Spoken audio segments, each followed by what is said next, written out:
President Obama this week said he would support legislation updating the Civil Rights Act to include discrimination against the LGBT community. It's a move that has folks on both sides of the issue talking, but should the two be considered the same? Here to give her perspective is Dr. Alveda King, niece of Dr. Martin Luther King Jr., who, of course, was the leader of the modern civil rights movement. Dr. King, always good to have you with us. Do you think the fight for gay rights, LGBT rights, is the same as the struggle facing the African-American community during the civil rights movement? Well, it is so good to join you. Of course, I'm 65 years old, and I marched for those freedoms in the 1960s that are being discussed even today.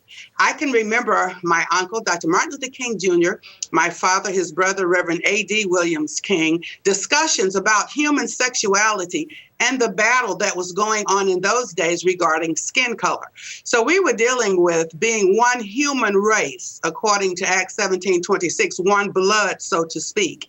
And when Bayard Rustin, a very brilliant strategist of the civil rights movement in those days, who was working very closely with my uncle, my father knew him as well, and Mr. Rustin kept saying, Dr. King, you've got to connect the sexuality issue to the battle for race. And they were two different things. And I remember very clearly those discussions during those days. Now, today in the 21st century, there's lack of understanding about the morals and the purpose and the reason for human sexuality and all of that. And that leads us to have people want to connect the two, but they really are not the same thing. Do you find that many members of the African-American community are concerned about the LGBT community wanting this? Well, we're discovering across the African-American community here in America. I am talking to folks on the side of the Democrats, the Republicans, the militants, and the peaceful demonstrators, and everyone. There's one particular point where they all tend to come together, and many of them agree that human sexuality is not necessarily a civil rights argument, but a moral issue. And it can spill over even into the physical, because, you know, we could talk about homosexuality, certainly, but fornication, adultery, there are many elements of human sexuality that are just not clearly understood. So there needs to be a peaceful, loving, not a hostile, violent environment where these issues can be discussed. But they're not necessarily, they don't belong in the political realm so much, or you can't legislate the issue of human sexuality. There can be some guidelines and boundaries, and of course that's always good. But there needs to be more understanding on the subject.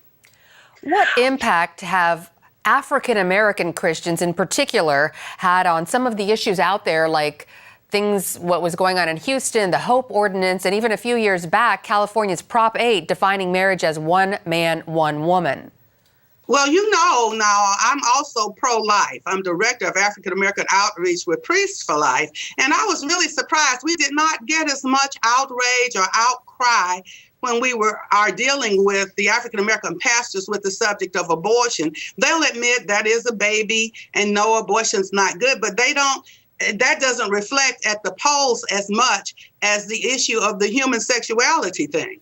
And so when you bring in the LGBT question, and they're beginning to say we need to have compassion, we need to love everybody, but you cannot legislate marriage to be gay marriage. There are many African-American pastors and leaders who just don't agree that should be, the laws should not be changed to change what natural marriage and natural family are.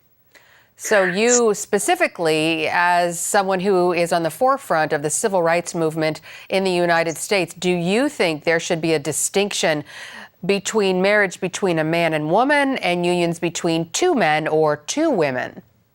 We are going to have to do much more teaching about the institution of marriage, what it means, the purpose of it, looking at procreation, why a man and a woman should come together in what's called holy matrimony and agree to be kind and loving, not brutal, no domestic violence, to conceive children, to raise children, not to abort the children, not to be unkind to the children, not to be unkind with each other. A lot of that is not taught. And today, that is why a long time ago when I was young, it was called shacking up, but it became so acceptable for two people, no matter if they were two men, two women, or anything, just moving in together, having sex without any understanding of the purpose of sexuality. And so I believe there needs to be kind and compassionate teaching and understanding about human sexuality, and that would resolve some of the questions and the issues. Recently, Dr. Ben Carson told an audience that he believes in everyone having equal rights, but not extra rights. What would you say to that in relation to civil rights and gay rights? I believe that the United States Constitution for many years has dealt with issues that would impact human sexuality. I can remember marching for freedom in the 1960s, and even in the 50s earlier, my dad and my uncle, my mother, our family, Daddy King, my grandfather. And so there was no debate. There was no marching for people's bedrooms at that time. And so to equate human sexuality, where adults can decide to have sex, to not have sex, who to have sex with, to not have sex at all. And I say to people sometimes it may just be a good decision to be celibate or abstinent, because not having sex won't kill you, but there are certain conditions with sexuality today that can bring you harm and sickness and emotional upheaval. So we need to really just rethink human sexuality. Now, love is not sex. They're two different things altogether. There needs to be more love, more agape love in the world. And we need to discuss about how to express that towards each other. But I do not believe that this should be a divisive subject. I believe we're going to have to come together with compassion and understanding. Well, on that note, it's true, so much of an exchange of ideas is about the way you present your ideas. How should Christians engage in this debate and speak truth and love about what they believe on this? And why is that so important?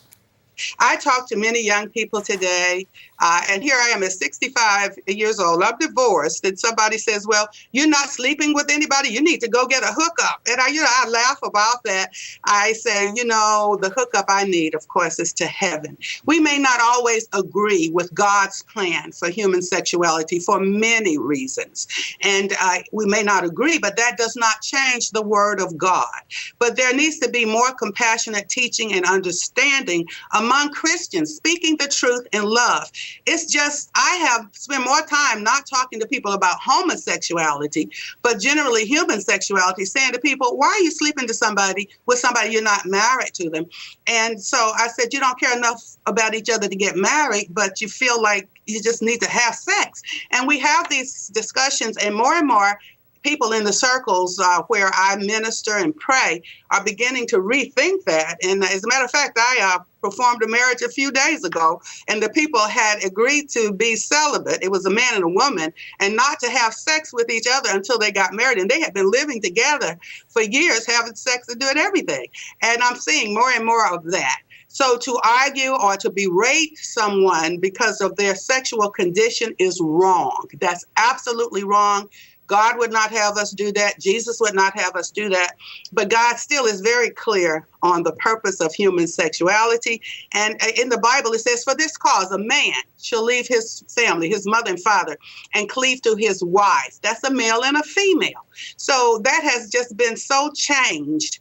And it's almost disgraceful and a dirty word to suggest that a man and a woman get married and remain sexually intimate with only each other. People don't want to hear that anymore. So I'm brave enough to say we may not always agree with God's plan, but at least let's learn what it is and have civil, loving discussions about it. So homosexuality, human sexuality, these are big issues that we will certainly be talking about in the months to come. Dr. Alveda King, always great to hear your insights. Thank you so much for your time. Thank you for the opportunity.